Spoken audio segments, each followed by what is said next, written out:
Hi and welcome back. In the previous lecture, we went over the rules regarding order of operations. The lecture itself was a little bit on the longer side, so I wanted to give you guys a break. But what I would like to do now is go through a couple of sample problems. I think it's good to make this standalone because it'll be easier to review without having to watch an entire lecture on the rules. With that stated, let's get started. As you can see here on the top, we have 6 divided by 2 times 1 plus 2 in parentheses. So we're going to work this out step by step. So first, we're going to do what's in the parentheses, and that is adding 2 plus 1, which gives us 3. You see that what we have left now is 6 divided by 2 times 3. We evaluate this problem from left to right. In this case, we have 6 divided by 2, which gives us 3. And the result of that is 3 times 3, which is 9.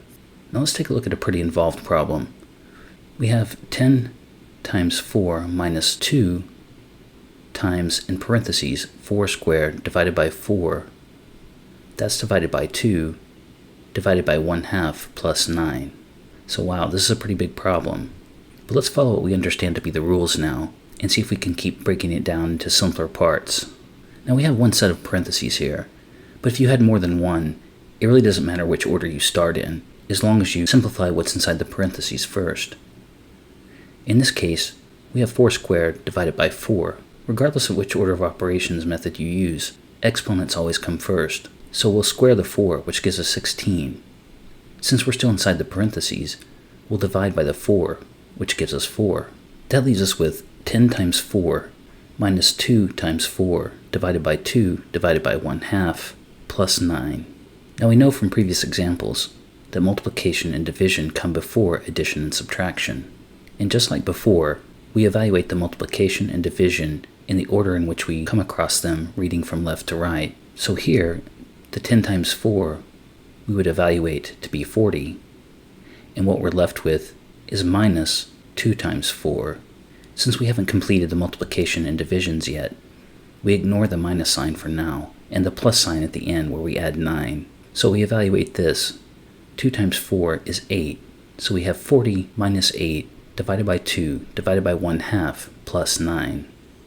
Again, multiplication and division come before addition and subtraction. So what we need to do now is to evaluate the divisions. Negative 8 divided by 2 is 4, which reduces what we have to 4 minus negative 4 divided by 1/2 plus 9. 4 divided by 1/2 is 8, so this expression becomes a negative 8, which leaves us with 40 minus 8 plus 9.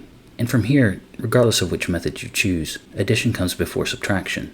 So next we'll evaluate the minus 8 plus 9, which gives us 1. And finally, we have 40 plus 1 is equal to 41.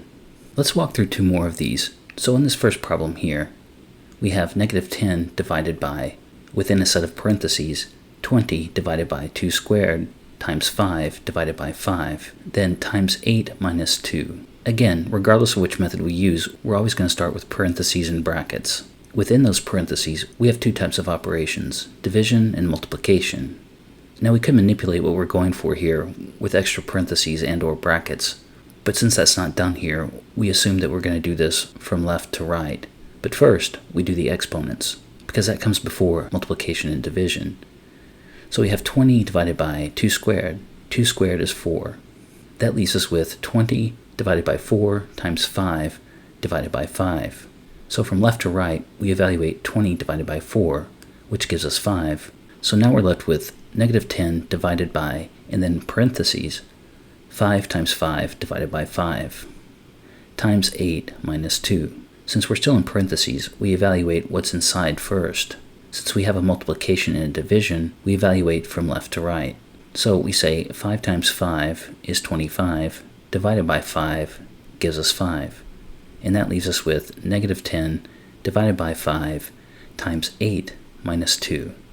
So we've simplified this a bit, but we still have division and multiplication in the problem before we start worrying about addition and subtraction. Again, evaluating this problem from left to right, we have negative 10 divided by 5, which gives us a negative 2, times 8 minus 2.